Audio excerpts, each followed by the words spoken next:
Ya, derby ASEAN di depan mata. Bomber Vietnam ungkap dua ketakutan timnya jelang bentrok dengan timnas Indonesia. Dan informasi bola selanjutnya, pelatih Belanda ini komentari banyaknya pemain naturalisasi di timnas Indonesia. Dan yang terakhir, Nathan sebut faktor pendukung membuatnya tak sabar untuk debut timnas Indonesia. Simak selengkapnya hanya di Kamus Bola untuk Anda.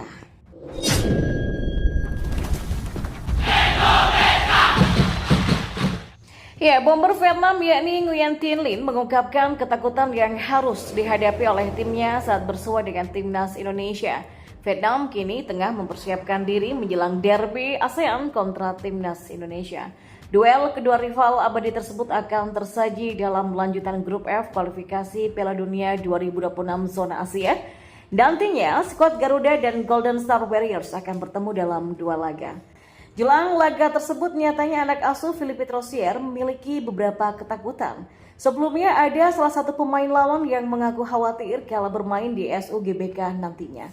Pasalnya mereka akan menghadapi tekanan yang sangat-sangat luar biasa dari para supporter tim Merah Putih. Namun kenyataannya masih ada ketakutan lain yang mereka rasakan. Hal itu diungkapkan oleh sang bomber andalan yakni Nguyen Thanh Linh. Thanh Linh berbicara bahwa ada dua hal yang dikhawatirkannya menjelang laga tersebut. Yang pertama, tantangan paling jelas bagi kubu lawan adalah cuaca. Seperti diketahui, akhir-akhir ini cuaca di tanah air sedang tidak menentu, bahkan bisa ditemukan beberapa kasus banjir di sejumlah titik di Indonesia. Oleh karena itulah cuaca memang harus diwaspadai oleh pasukan Bintang Emas. Selain itu ada hal lain yang mengganggu menurut Thanh Linh. Ia berkomentar soal banyaknya supporter timnas yang akan menghadiri SUGBK. Hingga kini penjualan tiket laga antara timnas Indonesia melawan Vietnam hampir terjual penuh, artinya kemungkinan besar ada sekitar kurang lebih 78.000 orang yang akan menghadiri stadion tersebut nantinya. Menurut Thanh Linh, ini merupakan jumlah penonton yang cukup banyak. Bahkan ia mengatakan bahwa jumlah tersebut sudah 2 kali lipat dari stadion kebanggaan mereka seperti Midin. Ya, stadion Midin yang berada di Hanoi hanya punya kapasitas penonton sebanyak 40.000 orang saja. Pertandingan berikutnya akan sangat sulit, bukan hanya karena cuaca, tapi juga jumlah penontonnya. Jika stadion ini punya cukup penonton, ukurannya akan 2 kali lebih besar dari stadion Midin, kata Thanh Linh. Dan di informasi bola yang lainnya, ya, Jan-Ole Rieckering merupakan salah satu pelatih asing yang menangani klub BRI Liga 1. Pelatih asal Belanda ini resmi direkrut menjadi pelatih Dewa United pada awal Januari 2023 kemarin dan dikontrak sampai akhir bulan Juni 2024. Ya, selaku pelatih yang berkarir di BRI Liga 1, dia bukan hanya mengikuti perkembangan klub lokal. Mantan pelatih timnas China U19 ini mengaku juga update soal perkembangan timnas Indonesia. Ya, Rieckering menyoroti banyaknya pemain keturunan Indonesia yang dinaturalisasi oleh PSSI. Pada tahun 2023 saja ada lebih dari 5 pemain keturunan yang melakukan sumpah WNI dan sedang menjalani proses naturalisasi. Di antaranya seperti Ivar Janel, Rafael Struijk, Justin Hubner, Jay Itzes, Nathan Choaon, dan juga lainnya. Mereka semua adalah pemain berdarah Indonesia Belanda yang tengah berkarir di Eropa. Menurutnya, langkah PSSI dalam menaturalisasi pemain keturunan bisa dibenarkan, akan tetapi dia juga menambahkan agar PSSI juga memperhatikan pemain lokal Indonesia. Sekarang Indonesia mengambil semua pemain dari Belanda, tapi kalian tidak boleh lupa untuk mengedukasi pemain-pemain lokal kalian. Jadi memang selain memperhatikan pemain lokal, Rieckering menambahkan jika pesepak bola Indonesia harus bisa memainkan sepak bola dengan benar. Karena menurut saya seperti Ricky Kambuaya itu adalah seorang contohnya dan dia suka belajar. Kalau dia mempelajari dasar-dasar sepak bola, maka dia bisa menjadi pemain yang lebih baik lagi. Tapi pemain Indonesia juga bisa melakukan apa yang mereka lakukan, asalkan mereka tahu, katanya menjelaskan.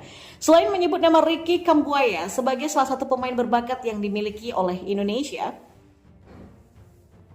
Rieckering juga menambahkan kalau salah satu gelandang Dewa United yang bernama Theo Numberi merupakan pemain potensial yang punya talenta bagus di Indonesia. Dan menurut saya Theo adalah pemain yang talentanya tersembunyi. Itu yang harus dikeluarkan, ditonjolkan di Indonesia. Ya, komentar yang diucapkan oleh Rieckering nampaknya mengundang reaksi dari ratusan netizen bola. Banyak dari mereka yang kontra dengan pendapatnya. Kalau soal talenta Indo sih memang banyak, tapi pemain Indo itu cepat puas sehingga dia nggak bisa berkembang. Tulis salah satu akun yang bernama @rafka_alfa. Potensi memang banyak coach, tapi coba deh tinggal lebih lama di sini. Pasti akan tahu kenapa akhirnya lebih baik dengan keturunan Belanda, kata yang lainnya. Atau akun lain yang juga mengatakan sebenarnya sih sudah betul kita ambil pemain keturunan, hanya saja tidak berbarengan dengan program pembinaan. Dan kita beralih ke informasi bola yang terakhir. Ya, pemain tim nasional Indonesia Nathan Chow menyebutkan faktor pendukung timnas membuat dirinya tidak sabar debut bersama timnas Indonesia dalam laga melawan Vietnam pada kualifikasi Piala Dunia 2026. Saya pernah menonton pertandingan Indonesia, di mana saya bisa melihat langsung dan merasakan pendukung. Itu membuat saya sudah nggak sabar ingin bermain untuk Indonesia, kata Nathan. Ia mengatakan penggemar sepak bola di Indonesia sangat hebat dalam memberikan dukungan bagi para punggawa timnas saat berjuang dalam sebuah pertandingan.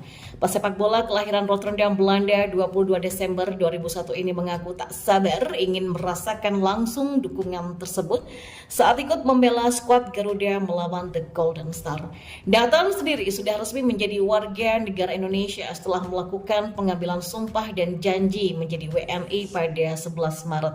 Ia bersyukur bisa menyelesaikan semua proses naturalisasi yang berjalan lancar. Dukungan dari keluarga menjadi motivasi baginya dalam menjalani proses naturalisasi karena keputusan ini menjadi suatu lompatan besar bagi karirnya. Keluarga sangat senang ya, karena sebelumnya saya banyak membicarakan tentang hal ini. Itu sebuah langkah yang besar untuk saya untuk mengembangkan sepak bola Indonesia dan saya ingin menjadi bagian dari itu, ujarnya. Nathan menilai dalam waktu beberapa tahun ke depan sepak bola Indonesia akan mengalami kemajuan yang pesat sehingga ia ingin turut berkontribusi. Melihat sepak bola Indonesia di 2-5 tahun ke depan, saya kira Indonesia punya banyak potensi dan juga saat ini banyak pemain muda. Dan sepak bola di sini juga bisa berkembang pesat, ujar Nathan. Ia pun berharap dapat membantu perkembangan timnas Indonesia dengan kemampuannya dan memainkan si kulit bundar. Nathan telah masuk dalam 28 nama skuad timnas yang dipanggil pelatih timnas Indonesia Sinteyong untuk 2 laga kualifikasi Piala Dunia 2026 zona Asia putaran kedua melawan Vietnam di Stadion Utama Gelora Bung Karno di Jakarta pada 21 Maret dan di Stadion Midin di Hanoi pada 26 Maret nanti. Bek timnas Indonesia Justin Hubner bertekad tidak mengecewakan pendukung timnas ketika melawan Vietnam dalam laga kualifikasi Piala Dunia 2026 pada 21 Maret mendatang. Saya pikir semua orang, yaitu pendukung timnas Indonesia, akan menonton pertandingan melawan Vietnam ini. Jadi saya tidak bisa mengecewakan mereka, kata Justin Hubner. Ia mengatakan banyak orang Indonesia akan menyaksikan skuad Garuda menjamu The Golden Star Warriors sehingga ia bersama rekan-rekan akan berjuang untuk melakukan segalanya untuk para pendukung yang menginginkan kemenangan. Ia mengatakan timnas tentunya sangat membutuhkan dukungan dari semua masyarakat Indonesia sehingga bisa akan mencapai hasil yang membanggakan.